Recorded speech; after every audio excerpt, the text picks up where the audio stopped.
Supreme court ने बिहार से जुड़े फार्मासिस्ट बहाली मामले में बड़ा और स्पष्ट फैसला सुनाया है। कोर्ट ने अपने आदेश में कहा है कि फार्मासिस्ट के पद पर केवल diploma in pharmacy D pharma धारक अभ्यर्थियों की ही बहाली की जा सकती है।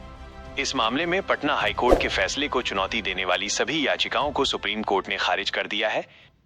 दरअसल फार्मासिस्ट की बहाली के लिए बनाई गई नियमावली को पटना हाईकोर्ट में चुनौती दी गई थी। हाईकोर्ट ने राज्य सरकार के नियमों को सही ठहराते हुए याचिकाएं खारिज कर दी थी, जिसके बाद इस फैसले को सुप्रीम कोर्ट में एसएलपी के माध्यम से चुनौती दी गई थी। हालांकि सुप्रीम कोर्ट ने भी राज्य सरकार के कानून को वैध मानते हुए सभी अर्जियों को नामंजूर कर दिया।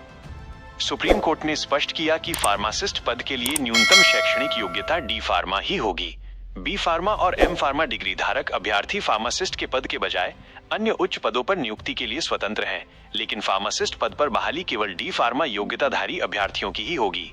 बता दें कि राज्य सरकार ने फार्मासिस्टों की बहाली के लिए डिप्लोमा इन फार्मेसी को अनिवार्य योग्यता तय करते हुए बिहार तकनीकी सेवा आयोग के माध्यम से फार्मासिस्ट के 2473 पदों पर नियमित बहाली के लिए विज्ञापन जारी किया था। इसके तहत विज्ञान विषय से इंटरमीडिएट उत्तीर्ण होने के साथ राज्य के मान्यता प्राप्त फार्मेसी संस्थान से डी फार्मा की डिग्री और बिहार फार्मेसी काउंसिल में पंजीकरण अनिवार्य शर्त रखी गई थी।